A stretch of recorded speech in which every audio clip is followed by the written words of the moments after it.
ನಮಸ್ಕಾರ, ನೀವು ನೋಡ್ತಾ ಇದ್ದೀರಾ ತೇಜಸ್ ನ್ಯೂಸ್ ಕನ್ನಡ. ನಾನು ನಿಮ್ಮ ಸುಷ್ಮಿತಾ.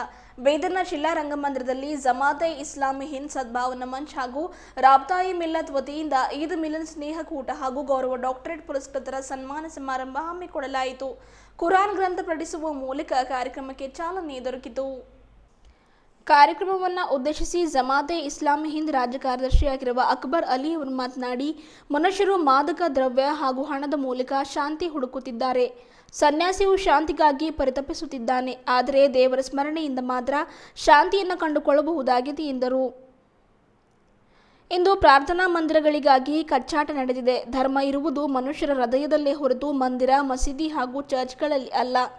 ವಿಭಿನ್ನ ಸಮುದಾಯಗಳ ನಡುವಿನ ಭ್ರಾತೃತ್ವ ಭಾವನೆ ಹಾಗೂ ಬಾಂಧವ್ಯ ಗಟ್ಟಿಗೊಳಿಸಲು ಈದ್ ಮಿಲನ್ ಅಷ್ಟೇ ಅಲ್ಲ, ಎಲ್ಲ ಧರ್ಮಗಳ ಹಬ್ಬದ ಸಂದರ್ಭದಲ್ಲಿ ಹಬ್ಬದ ಸ್ನೇಹಕೂಟ ಏರ್ಪಡಿಸಬೇಕು. ಈ ರೀತಿ ಮಾಡುವುದರಿಂದ ನಾವೆಲ್ಲ ದೇವರಿಗೆ ಕೃತಜ್ಞತೆ ಸಲ್ಲಿಸಿದಂತೆ ಆಗಲಿದೆ ಎಂದು ತಿಳಿಸಿದರು. ಪ್ರಾರ್ಥನೆಯಿಂದ ಪ್ರಭುವಿಗೆ ಕೃತಜ್ಞತೆ ಹಾಗೂ ಉಪವಾಸದಿಂದ ಆತ್ಮಶುದ್ಧಿ ಮಾಡಿಕೊಳ್ಳಬಹುದಾಗಿದೆ. ಉಳ್ಳವರು ದಾನ ಧರ್ಮದ ಮೂಲಕ ಬಡವರು ಮತ್ತು ದುರ್ಬಲರಿಗೆ ನೆರವಾಗಬೇಕು ಎಂದು ಅಭಿಪ್ರಾಯವನ್ನು ವ್ಯಕ್ತಪಡಿಸಿದರು. ಅದರಂತೆ ಇದೇ ವೇಳೆ ಮುಖ್ಯ ಅತಿಥಿಯಾಗಿದ್ದ ಬೆಲ್ದಾರ್ ಸಿದ್ದರಾಮ್ ಶರಣರು ಮಾತನಾಡಿ, ರಂಜಾನ್ನಲ್ಲಿ ಮುಸ್ಲಿಮರು ಉಪವಾಸ, ನಮಾಜ್ ಹಾಗೂ ಆರಾಧನೆಗಳಿಂದ ತಮ್ಮ ಆತ್ಮವನ್ನು ಶುದ್ಧಿ ಮಾಡಿಕೊಳ್ಳುತ್ತಾರೆ. ಸೃಷ್ಟಿಕರ್ತ ಮಳೆ ಸುರಿಸುವಾಗ ನೀರು ಶುದ್ಧವಾಗಿರುತ್ತದೆ, ಆದರೆ ಭೂಮಿಯ ಮೇಲೆ ಬಿದ್ದು ಪರಿಸರಕ್ಕನುಗುಣವಾಗಿ ಶುದ್ಧ ಮತ್ತು ಅಶುದ್ಧವಾಗುತ್ತದೆ. ಅದರಂತೆ ಮನುಷ್ಯ ಹುಟ್ಟಿನಿಂದ ಒಳ್ಳೆಯವನಾಗಿರುತ್ತಾನೆ, ಆದರೆ ಪರಿಸರ ಅವನನ್ನು ಒಳ್ಳೆಯವ ಹಾಗೂ ಕೆಟ್ಟವನನ್ನಾಗಿ ಮಾಡುತ್ತದೆ ಎಂದು ತಿಳಿಸಿದರು. ಎಲ್ಲ ಮಹಾತ್ಮರು ಸತ್ಯವನ್ನೇ ಹೇಳಿದ್ದಾರೆ. ನಾವು ಮಹಾತ್ಮರನ್ನ ಅವರ ಸಮುದಾಯಕ್ಕೆ ಸೀಮಿತಗೊಳಿಸಿ ಸಂಕುಚಿತಗೊಳಿಸಿದ್ದೇವೆ ಎಂದು ಬೇಸರ ಕೂಡ ವ್ಯಕ್ತಪಡಿಸಿದರು. ಅದರಂತೆ ಇದೇ ವೇಳೆ ಶಾಸಕ ರಹೀಂ ಖಾನ್, ಮುಫ್ತಿ ಮೊಹಮ್ಮದ್ ಫಯಾಜುದ್ದೀನ್ ನಿಜಾಮಿ, ಭಂತೆ ಜ್ಞಾನಸಾಗರ್, ಕನ್ನಡ ಸಾಹಿತ್ಯ ಪರಿಷತ್ತಿನ ಜಿಲ್ಲಾ ಘಟಕದ ಅಧ್ಯಕ್ಷ ಸುರೇಶ್ ಚಂದ್ರ ಶೆಟ್ಟಿ, ಶ್ರೀಕಂಠ ಸ್ವಾಮಿ, ಮಿಲಿಂದ ಗುರುಜಿ, ಸುಭಾಷ್ ಶೆಡೋಳೆ ಅವರು ಕೂಡ ಮಾತನಾಡಿದರು.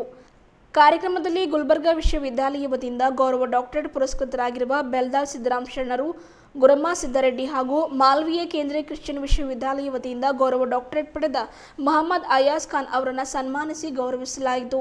ಮೊಹಮ್ಮದ್ ಅಸೀಫುದ್ದೀನ್, ಸೈಯದ್ ಅಬ್ದುಲ್ ಸತ್ತಾರ್, ರಾಜಶ್ರೀ ಸ್ವಾಮಿ ಹಾಗೂ ಮೌಲಾನಾ ಮೋನಿಶ್ ಕಿರ್ಮಾನಿ ಉಪಸ್ಥಿತರಿದ್ದರು. ಮೊಹಮ್ಮದ್ ಸನಾವುಲ್ಲಾ ಕುರಾನ್ ಪಠಿಸಿದರೆ ಗುರುನಾಥ್ ಗಡ್ಡೆ ಸ್ವಾಗತಿಸಿದರು. ಸೈಯದ್ ಅಬ್ದುಲ್ ಸತ್ತಾರ್ ಪ್ರಾಸ್ತಾವಿಕವಾಗಿ ಮಾತನಾಡಿದರು. ಅಬ್ದುಲ್ ಖದೀರ್ ಅವರು ವಂದಿಸಿದರು. ಅಲ್ಲಾಹು ಅಕ್ಬರ್, ಅಲ್ಲಾಹು ಅಕ್ಬರ್, ಅಲ್ಲಾಹು ಅಕ್ಬರ್, ಲಾ ಇಲಾಹ ಇಲ್ಲಲ್ಲಾಹು, ಅಲ್ಲಾಹು ಅಕ್ಬರ್, ಅಲ್ಲಾಹು ಅಕ್ಬರ್, ವಲಿಲ್ಲಾಹಿಲ್ ಹಮ್ದ್. ಅಲ್ಲಾ ಮಹಾನನು, ಅಲ್ಲಾ ಮಹಾನನು, ಅಲ್ಲಾ ಮಹಾನನು, ಆತನ ಹೊರತು ಅನ್ಯ ಆರಾಧ್ಯರಿಲ್ಲ. ಅಲ್ಲಾ ಮಹಾನನು, ಸರ್ವ ಸ್ತುತಿ ಸ್ತೋತ್ರಗಳು ಆತನಿಗೆ ಮೀಸಲು. ಇದೇ ಈ ವಚನಗಳಾಗಿ ಎರಡು ಹಬ್ಬಗಳಲ್ಲಿ ಕೂಡ ಇದನ್ನೇ ಮೊಳಗಿಸುವಂತಹ ಇದೇ ಪ್ರಥಮ ವಚನವೂ ಹೌದು, ಮತ್ತು ಇದರಿಂದಲೇ ಹಬ್ಬದ ಆರಂಭ ಮತ್ತು ಇದರಿಂದಲೇ ಹಬ್ಬದ ಮುಕ್ತಾಯವೂ ಕೂಡ ಆಗ್ತದೆ. ಇದು ಒಂದನೇ ವಿಷಯ. ಎರಡನೇ ವಿಷಯ, ಇವತ್ತು ಇಲ್ಲಿ ಜಮಾತೆ ಇಸ್ಲಾಮಿ ಸದ್ಭಾವನಾ ವೇದಿಕೆ ರಾಬಿತೆ ಮಿಲ್ಲತ್ ಯಾಕೆ ಈ ಕಾರ್ಯಕ್ರಮ ಆಯೋಜಿಸಿದೆ ಅಂದರೆ, ನಾವು ಎಲ್ಲ ಹಬ್ಬಗಳನ್ನು ಕೂಡ ಇದೇ ರೀತಿ ಸೇರಿ ಮಾಡಬೇಕು ಅಂತ.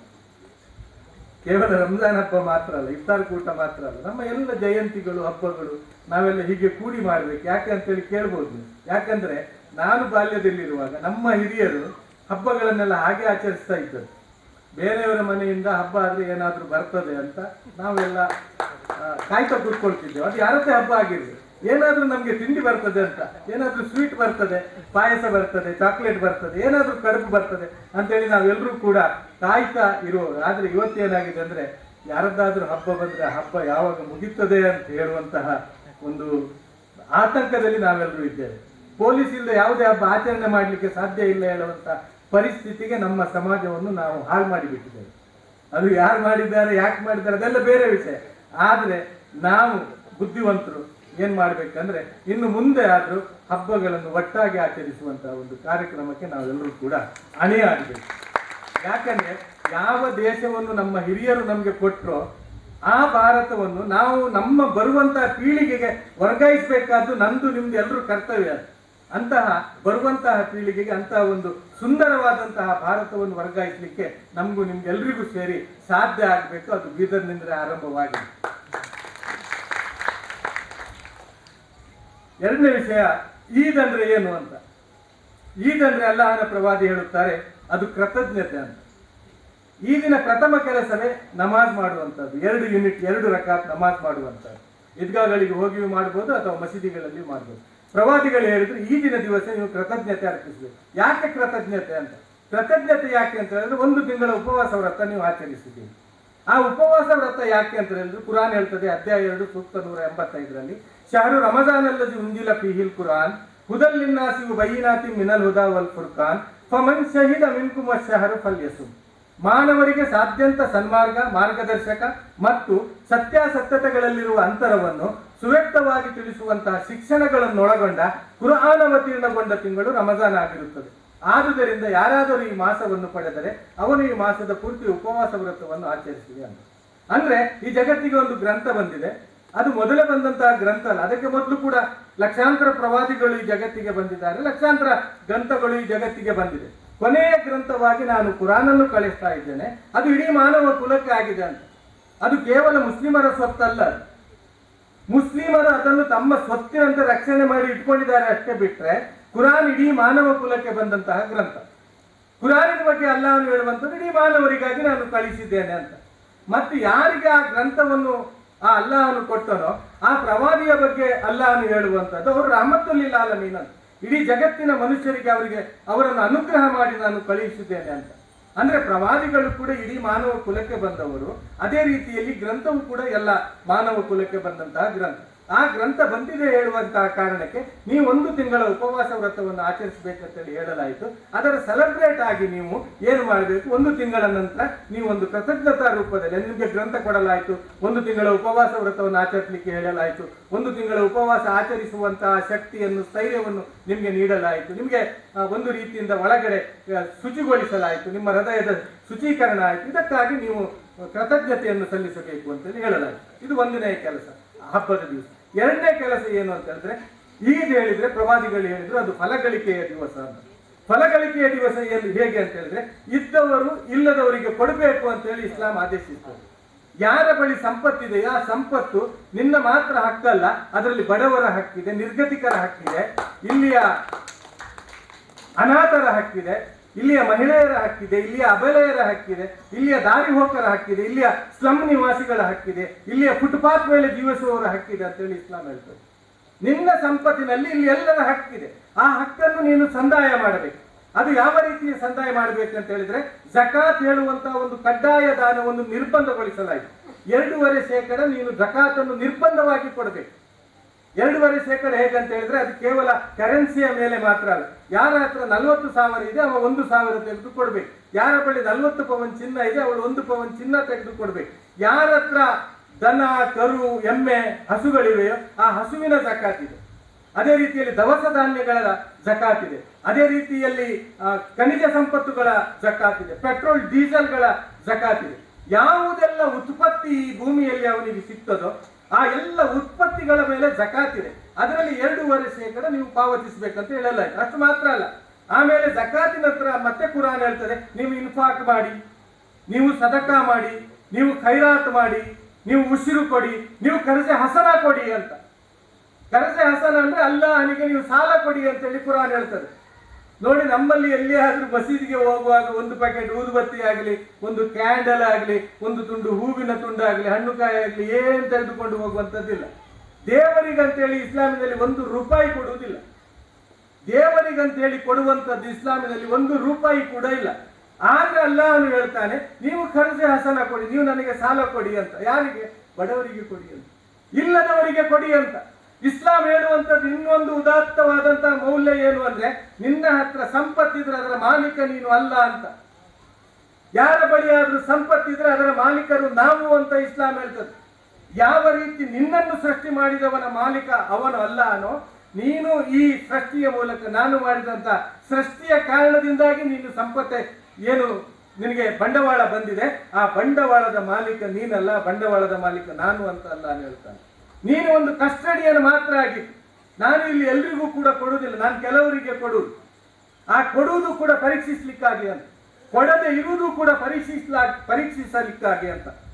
ಆ ಕಾರಣದಿಂದ ಸಂಪತ್ತು ಹೇಳುವಂಥದ್ದು ಅದು ಎಲ್ಲರ ಸ್ವತ್ತು. ನೀನು ಸಂಪತ್ತು ಸಂಪಾದನೆ ಆಗಿದೆ ಹೇಳುವ ಕಾರಣಕ್ಕೆ ನಿನಗೆ ಮನ ಬಂದಂತೆ ಖರ್ಚು ಮಾಡುವಾಗಿಲ್ಲ, ನೀನು ನಾನು ಹೇಳಿದಾಗೆ ಖರ್ಚು ಮಾಡಬೇಕು ಅಂತ ಹೇಳಿ ಇಸ್ಲಾಂ ಆದೇಶ ಕೊಡ್ತದೆ. ರಂಜಾನ್ ಅನ್ನೋದು ಬಹಳ ಪವಿತ್ರ ಅಂತ ಅರ್ಥ. ಪವಿತ್ರವಾದ ದಿನ.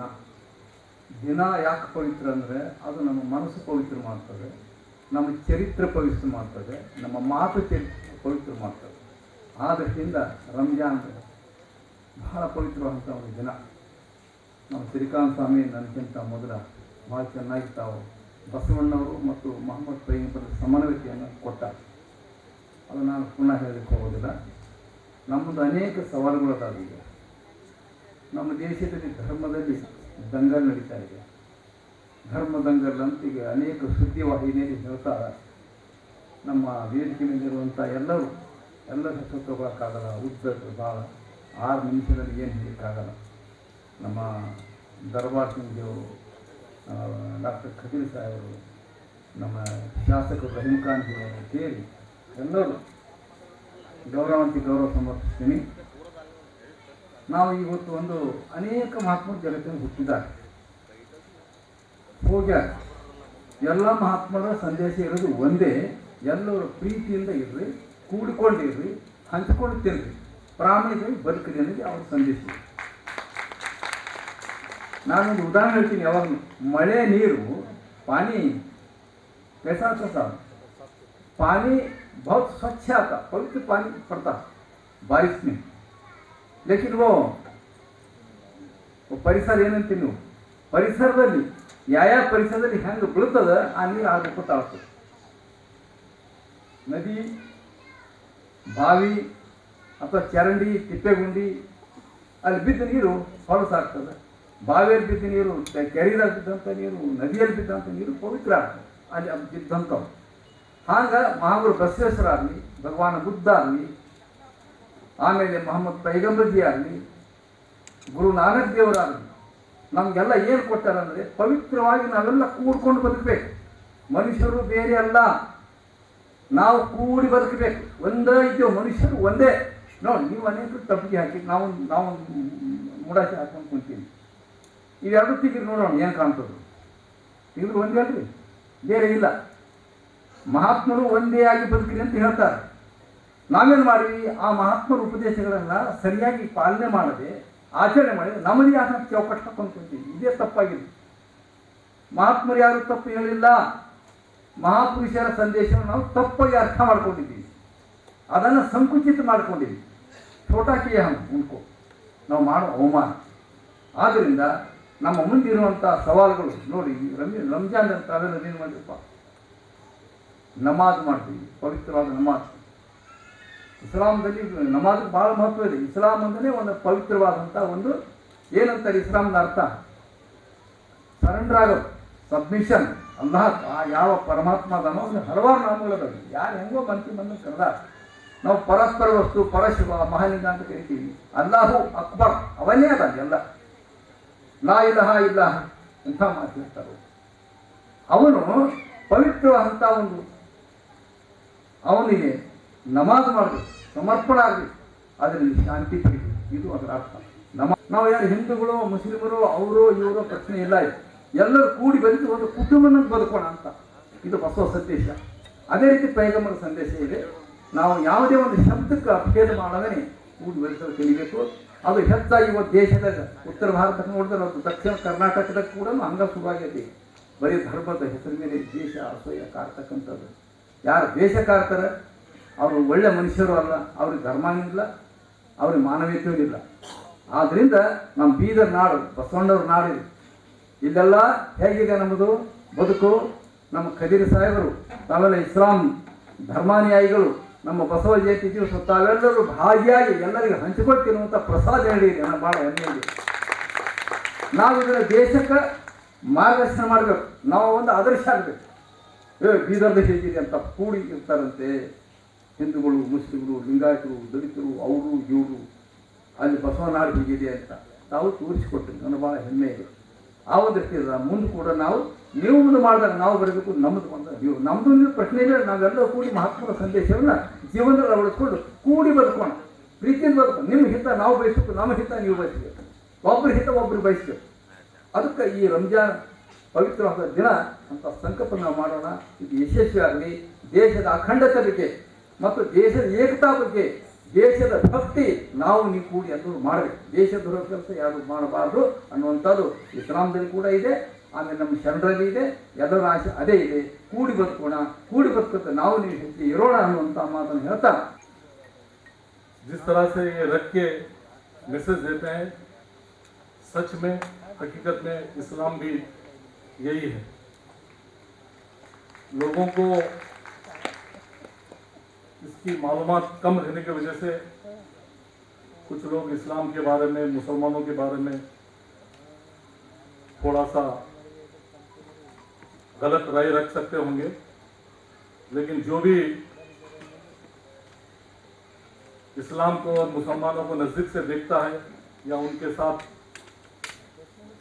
उठ बैठता है या बिजनेस करता है, तो कभी भी मैं ऐसा नहीं देखा कि कोई भी अदर कम्युनिटी का आदमी इस्लाम या इस्लाम धर्म को मानने वाले या कोई मुस्लिम भाई या गलत है बोल के कहीं पे भी ये बात नहीं निकली।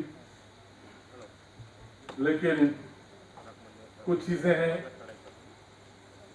जिसकी वजह से हम भी जिम्मेदार हैं, और कर वो तो बाद में बताएंगे किस लिए, क्या रीज़न है। तो आज के प्रोग्राम में सभी लोग एक ही बात पे बोलते हैं कि खुदा एक है बोल के। ये तो सच बात है। अभी स्वामी जी बोले कि खुदा एक है, मगर लोग खुदा को एक जगह फिक्स कर दिए हैं। मस्जिद में जब हम जाते हैं तो वहाँ खुदा हमको बहुत ही अच्छी तरह से नज़र आता है। थोड़ी देर के लिए हम बहुत ही डरते हैं वहाँ पे, और वहाँ पे मांगते हैं, बहुत कुछ मांगते हैं, और स्टेप बाय स्टेप कुछ लोग रोते हैं। इसी तरह मंदिर में, चर्च में, तो खुदा का नजरिया ये होगा है लोगों का कि खुदा सिर्फ मस्जिद, मंदिर, चर्च में ही रहता है। बाकी बाहर पूरी दुनिया में जहाँ पे हम बिजनेस करते हैं, बाहर लोगों से लेन देन है, जॉब करते हैं, वहाँ पे खुदा नजर नहीं आता। हम कुछ भी कर लेते हैं बाहर,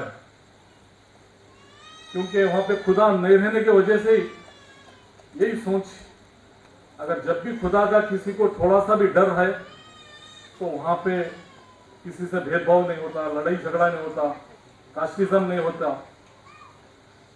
इस तरह से बहुत से एग्जाम्पल हैं। लेकिन लोग खुदा को एक जगह फिक्स कर दिए हैं, बाहर जाने के बाद हम मनमानी कुछ भी कर सकते, ये हिसाब डाल लें।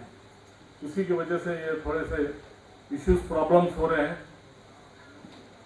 अभी बसवा जयंती का एग्जाम्पल दिए। बसवा जयंती जिस तरह से कोई भी जयंती हो रही, मैं भी कई जगह सुन रहा था, अंदर ओल्ड सिटी में, हमारे लोगों में, तो सभी हमारे लोगों में खुशी थी, अरे बसवा जयंती आंदे, हम बहुत वेलकम करेंगे, छोटे से बड़े से। तो ऐसा बसवा जयंती के ऊपर कुछ भी ऐसा जरा भी डाउट नहीं था। इसी तरह पहले अभी दूसरे 1-2-4 जयंती निकले हैं, पहले भी निकलते थे, लेकिन पहले ऐसा उसको कुछ इश्यूज नहीं बनाते थे। अभी कुछ लोग उसको, बड़े बड़े महात्मा लोग हैं, वो उनका नाम लेके वो लोग वैसे जयंतियों को खराब करना चाह रहे हैं। लेकिन वो लोग करना चाह रहे हैं तो हम भी थोड़ा सा सब्र करके, हिकमत से, हम भी उनके से क्या ना बने, हम अच्छा सा काम करें, उनको हम समझाए कि भाई हम, आप अगर गलत करें तो भी, लेकिन हम गलत नहीं करेंगे, हम अपनी अच्छाई पेश करेंगे उनके साथ, तो जरूर बीदर में शांति रहेगी। ಈದ್ ಮಿಲನ್ ಈ ಒಂದು ಶತಮಾನದಲ್ಲಿ ನನಗೆ ಅನಿಸ್ತದೆ, ಈದ್ ಮಿಲನ್ ಆಕ್ಚುಲಿ ಇವತ್ತಾಗ್ತು ಅಂತ. ಹೆಂಗಂದ್ರೆ ಬಸವ ಜಯಂತಿ ಮತ್ತು ರಂಜಾನ್ ಎರಡು ಒಂದೇ ದಿವಸ ಬಂದಿದ್ದ ಸಲುವಾಗಿ ಅಲ್ಲಿ ಮೊಹಮ್ಮದ್ ಪೈಗಂಬರು ಹಾಗೂ ಬಸವಣ್ಣನವರು ಕೂಡಿಕೊಂಡು ನಮ್ಮಲ್ಲಿ ಶಾಂತಿ ಸಂದೇಶ ತಗೊಂಡು ಬಂದಿದ್ದಾರೆ ಅಂತ ನಾನು ಹೇಳಕ್ ಬಯಸ್ತೀನಿ। ಏಕೆಂದರೆ क्योंकि मैं हिंदी में बोलना चाहता हूँ, क्योंकि ये शतमान में, ये 100 साल में बहुत कुछ हिंदुस्तान में हुआ है, अनबन हुआ है, भाईचारे के बात भी हुआ है, और अब जो चल रहे हैं उसके लिए भगवान सृष्टिकर्ता अल्लाह शिवा परशुआ ये दोनों ईदों को एक साथ लाके हिंदुस्तान में अमन कायम करने के लिए लाए हैं। मैं अपने मुस्लिम भाइयों को बहुत आभारी हूं, क्योंकि वो लोगों ने मुझे पवित्र ग्रंथ कुरान पढ़ने के लिए हिंदी, इंग्लिश, कन्नड़ दिए थे 15 साल पहले। मैं बहुत अध्ययन करता हूं। मैं वो पवित्र ग्रंथ कुरान को हमारे जो पवित्र महीना रहता है हिंदुस्तान में हिंदुओं का संस्कृति के हिसाब से, वो मैं श्रावण में पढ़ा हूं। रोजाना श्रावण में पठन करता था। ये देखिए कैसा हमारे कुरान में क्या क्या सुनाए हैं हमको। कोई भी जो धर्म के धर्माधिकारी है या धर्म ग्रंथ लिखे हैं, वो सारे लोग ये सोसाइटी में, ये समाज में शांति लाने के लिए प्रयत्न किए हैं, वरना यहाँ हमारे पे भाईचारे खराब करने के लिए तैयार नहीं किए हैं। चाहे वो पवित्र ग्रंथ कुरान हो या बाइबल हो या भगवान का जो गीता है, और उससे श्रेष्ठ वचन साहित्य में जो बोला है वो सब जो है ने हमारे अमन और शांति और हमारे भाईचारा बरकरार रखने के लिए वो लोग हमारा अपना संदेश दिए हैं। वो लोग भगवान के संदेशकार बोलकर यहाँ पैदा हो गए। मैं चंद बातें सुनाना चाहता हूँ। बहुत सारे लोगों को ये कुरान के बारे, पवित्र ग्रंथ कुरान के बारे में हमारे लोगों में मतभेद है, क्योंकि वो लोग ये पवित्र ग्रंथ को पढ़े ही नहीं। जब उसका अध्ययन आपको नहीं है, उसका अवलोकन कैसा करेंगे आप? जब अध्ययन करो, जिसके बारे में आप अपना एक वक्तव्य रखना है, वक्तव्य रखने के लिए पहला अध्ययन चाहिए। बगैर अध्ययन के हमारे पास ये है, उनके पास वो है, वो लोग खराब है, हमारे अच्छे हैं। अच्छे बोले तो कैसे है बताओ ना भाई। उनके खराब है बोले तो उनके खराबी क्या है बताना ना। जब भी लोगों को मालूम होता है कि कौन सा अच्छा है। इसलिए निजामुद्दीन साहब हम सब मिलके नहीं बोले तो 10 ऐसा फंक्शन किए, ऑल रिलीजियस का हेड को बुला के जो है हम फंक्शन किए हैं। उसमें अपने अपने ग्रंथ के बारे में सभी लोग अपना वक्तव्य दिए हैं। जैसे हमारे में हिंदू लोगों में ये बात चलता है कि मुसलमानों को हिंदू का पवित्र जो गाय है वो मुसलमानों मार के खाते हैं। भाई, जब अरेबिया में मोहम्मद पैगंबर ने जो अपना जो ये चलाए मुहिम, उस टाइम में वहां जो है गाय को पूजा करते थे अरेबिया में। तब भारत में हमारे ब्राह्मण लोग वो गाय को हवन में जला के खाते थे। ऐसा है देखिए, जब मोहम्मद पैगंबर जब वहां बोलते थे कि गाय जो है ना पवित्र नहीं है, भगवान एक ही है, वो अल्लाह है, वो शिव है, कुछ भी हो एक ही है, वो सृष्टि करता है, महादेव है, उनका ही पूजा होना चाहिए, दूसरी चीजों का पूजा नहीं होना चाहिए।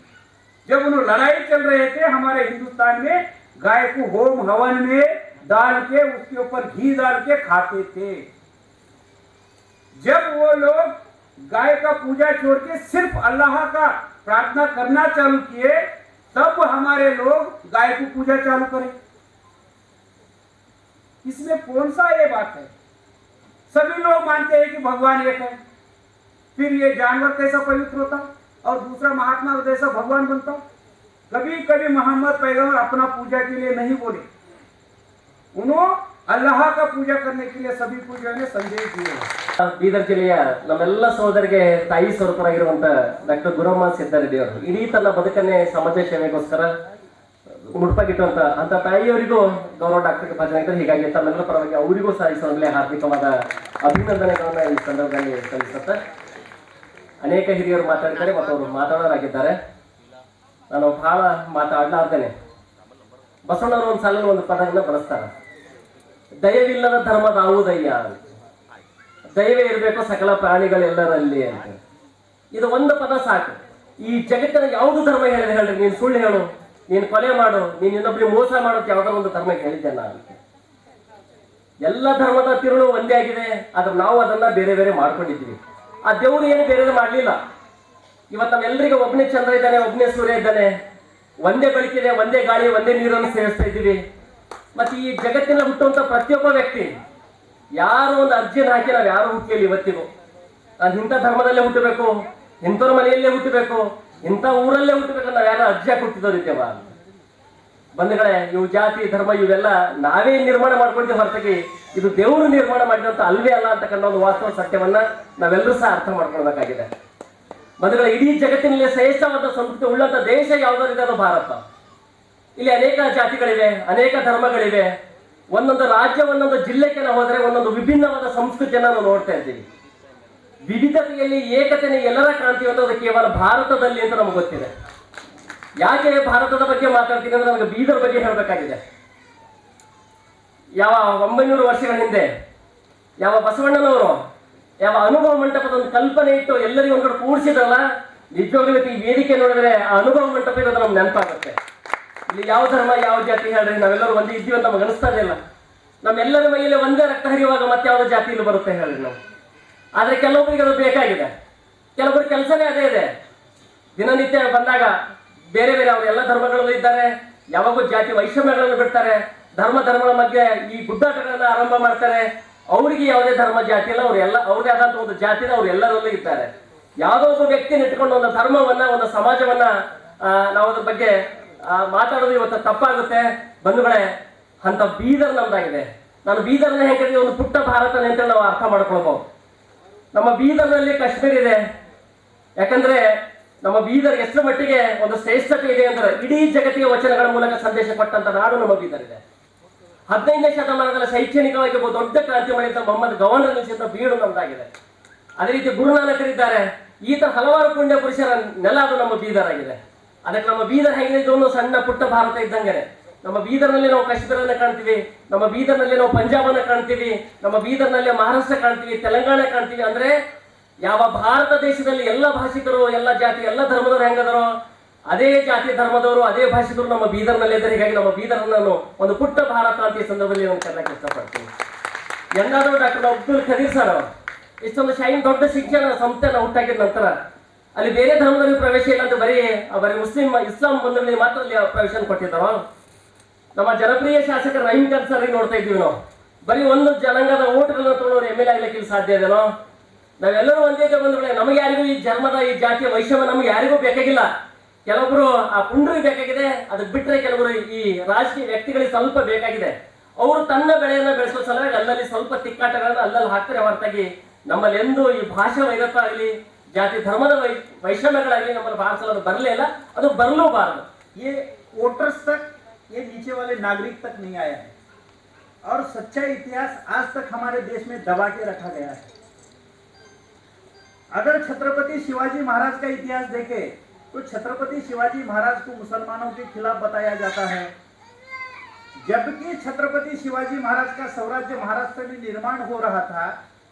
उस समय में छत्रपति शिवाजी महाराज के स्वराज्य के आजू बाजू में सारे लोग मुसलमान राज्य थे. इसलिए मुस्लिम राजाओं के खिलाफ में छत्रपति शिवाजी महाराज को लड़ाई करनी पड़ी. वो सत्ता की लड़ाई थी, वो राज सत्ता की लड़ाई थी. औरंगजेब ने अपने 4 भाइयों को मार दिया था, अपने पिताजी को बंदिश किया था, उनके हिंदू थे.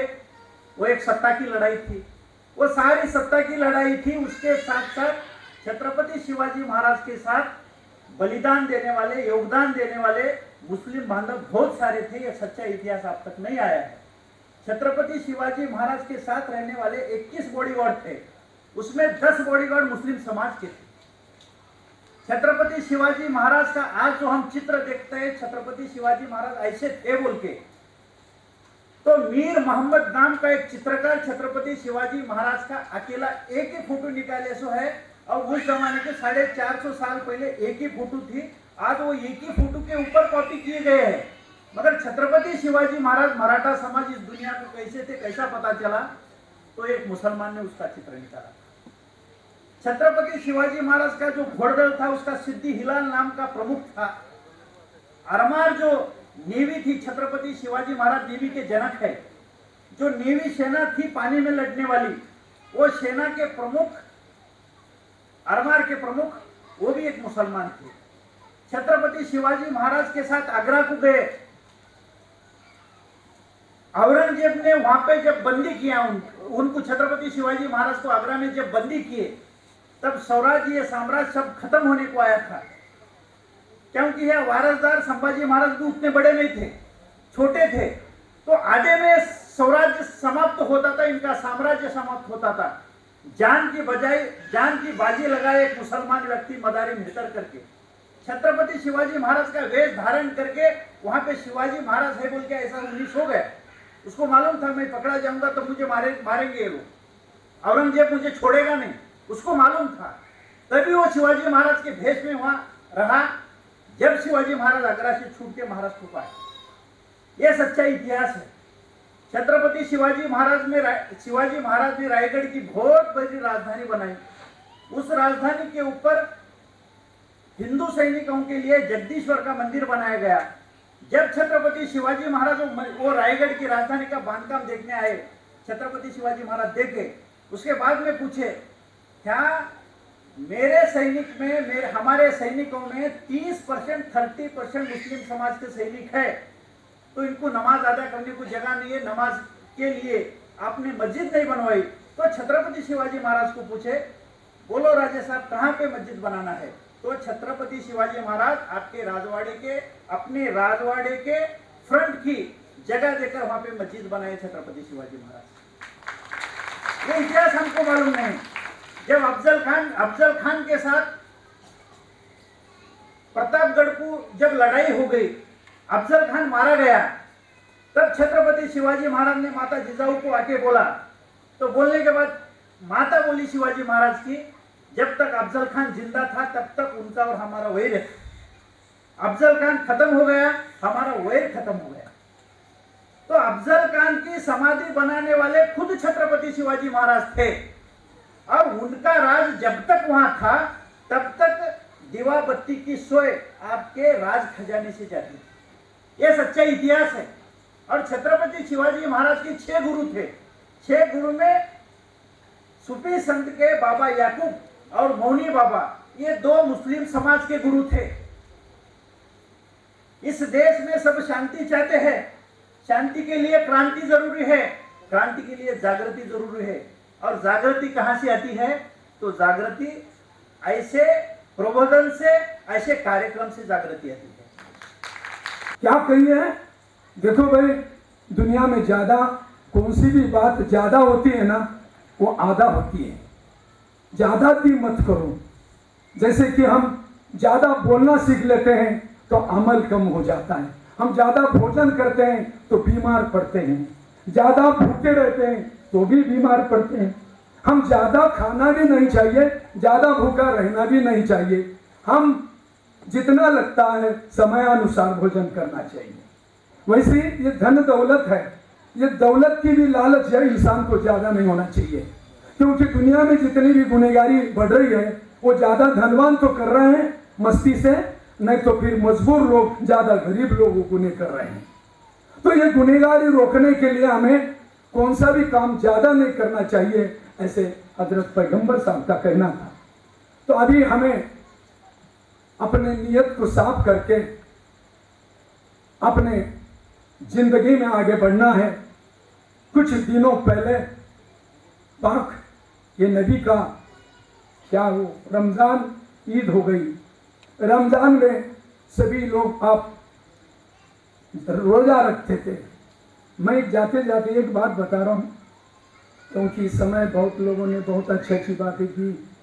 मैं भी अपने हृदय से मेरे को महत्वपूर्ण बातें सुना रहा था। मुझे एक बात याद आई।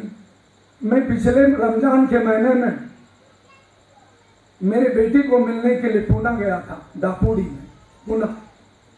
मेरे बेटे के बाजू में मुस्लिम का परिवार रहता है, यूपी वाला। तो रोजे के दिन, मतलब रोजा चालू था, रोजा पकड़ा हुआ था। एक माँ बहन, हमारी बहन जी, हमारे बेटी के बाजू वाली, वो सुबह सुबह पानी भर रही थी और वो मोटर का वायर लेकर वो कुछ नल लगा रही थी, यानी जोड़ रही थी कुछ। तो अचानक वो टूटा सो वायर उसके हाथ को लग गया और एकदम करंट का झटका लगा उसी को। करंट लगने के बाद उसके बेटी ने भागते जाकर बटन दबाया, नहीं तो वो मर जाती थी। बच गई। लोगों ने उठाया, उठने नहीं आ रहा था, हाथ जल गया था और उनको उठा के घर में पलंग पर सुलाए। मेरे को भी दर्द हुआ, इंसान है, अच्छे ख्याल खाए तो उसको दर्द होता ही है। हम सब एक दूसरों के बारे में दर्द पैदा करना, हम सब एक ही अल्लाह के बच्चे हैं, ऐसी भावना पैदा करना। मुझ में भी थोड़ी इंसानियत थी। मैं जाकर माँ बहन जी क्या हुआ, ये कैसा हुआ बोल के पूछने लगा, क्या करना हुआ, गलती हुई।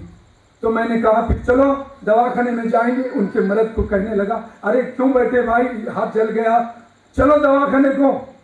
तो बहन जी बोलती, नहीं मैं रोजा हूँ, मैं दवाखाने में नहीं जाऊंगी। देखो इतनी व्याकुल हो गई, उसका मुंह सूख गया है। रोजा के दिनों में उन्होंने पानी भी नहीं पिया और दवा भी नहीं लिया। रोजा छोड़ने के बाद ही जाकर दवा खाने लगी। कितना स्वाभिमान है, कितना दर्द है अल्लाह के बारे में, इस्लाम के बारे में। ए दुनिया वालों, दुनिया में मूर्ति न पूजने वाले बसवाना भी थे। इस्लाम में भी मूर्ति की पूजा नहीं, बुद्ध ने भी मूर्ति पूजा नहीं की। बुद्ध ने सत्य को माना, सत्य में जयते, सत्य ही ईश्वर के रूप में माना, सत्य का पाठ पढ़ाया। उन्होंने भी शांति के लिए ही कहा। आप सभी धर्म के लोग इसी तरह इकट्ठा कर शांति बढ़ाने की कोशिश करो। मैं बसवई कल्याण में अनुभव मंडप में एक विश्व मैत्री आंदोलन बोल के स्थापन किया हूँ। उसका उद्देश्य ये है कि दुनिया में मित्रता का भाव बढ़ाकर शत्रुता की भावना खत्म करे। यही उद्देश्य मैं वो मूवमेंट कर रहा हूँ। आपका सहयोग मिलेगा इसी में अपेक्षा करता हूँ। इस मूवमेंट में, इस कार्यक्रम में गुरुनाथ गड्ढे भी आए हैं और सभी आदरणीय अतिथि आए हैं। सबको बधाई देता हूँ।